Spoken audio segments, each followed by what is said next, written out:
Today, you're the CEO of Camping World, multi-billion dollar publicly traded company that with you at the helm has not only grown exponentially, but it continues to become more and more profitable. So Yeah. I saw the recent earnings announcement, and I think it's fantastic. If you look back on that, are there certain key decisions that you've made that you can attribute this, let's say, sustainable growth and profitability to? I think the recognition of my mistakes were probably the most important thing to push the business forward. And I think a lot of leaders are often hesitant to take the full brunt of a mistake on squarely on your forehead or squarely on your chest. And we so often blame it on market conditions, or we blame it on COVID, or we blame it on the economy, or we blame it on our people, or we blame it on our competitors.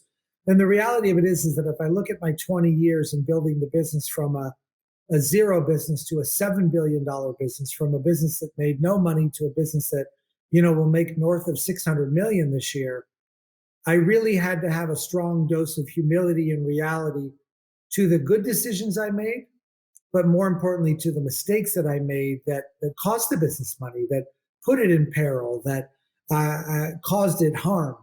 It's a hard thing to do, and it's a hard thing to stomach.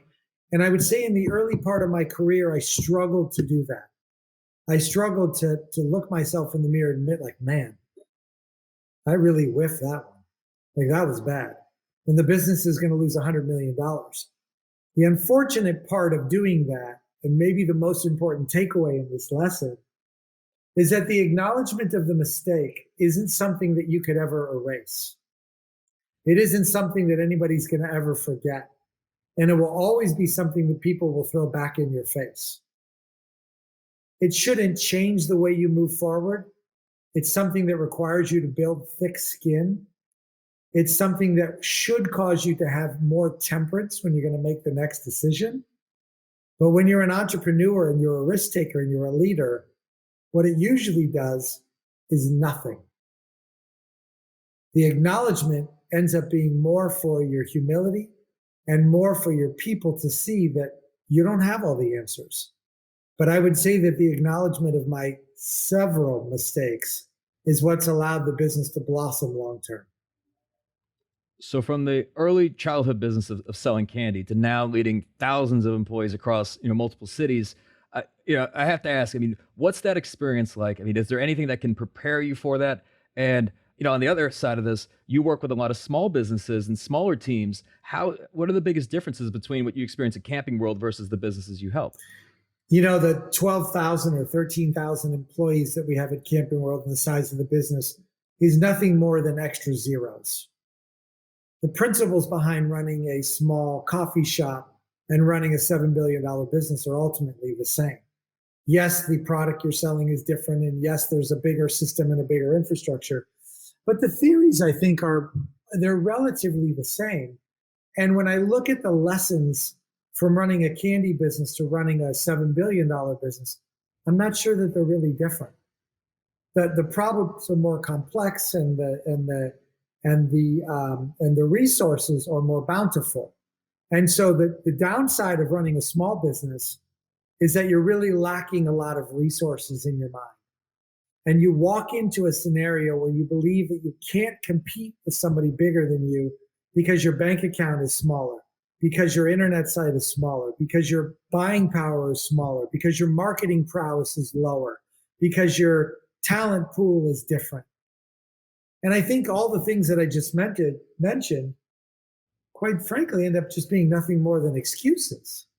But what's helped me help smaller size businesses is to take all these learnings and all these mistakes and all these challenges that I've had in my own life and remind them that really 2 + 2 is 4, no matter what the size of the business is. Interacting with an employee is the same regardless of the size of the business. Responding to a lead with a customer and doing it in a professional manner and a timely manner has nothing to do with the size of the business. And this idea that small or big should dictate the way you run your business, I think, is a bit flawed.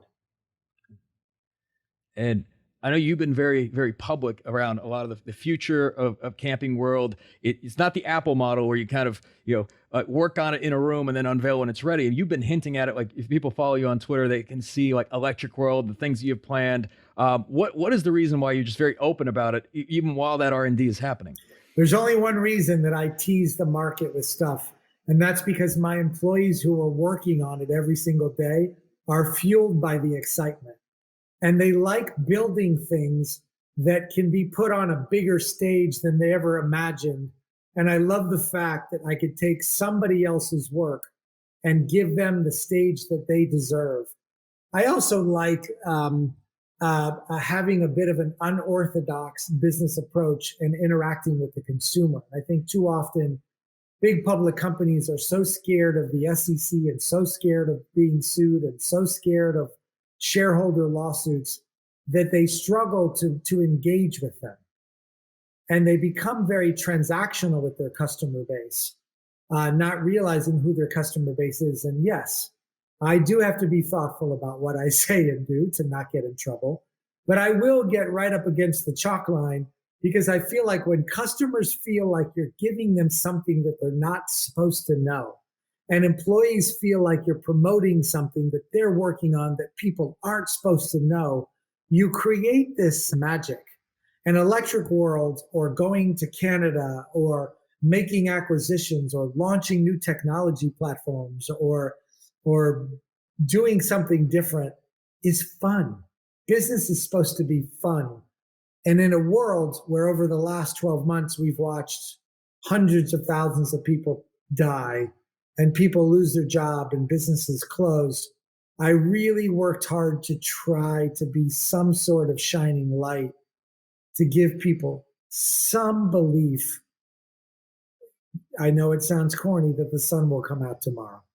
And I spend a lot of time trying to do that. And whether that's promoting women-owned businesses or minority-owned businesses or my own businesses, I feel like in the darkest of nights, I know that my mom, who's no longer with me, would want me to be the brightest light as opposed to the darkest candle.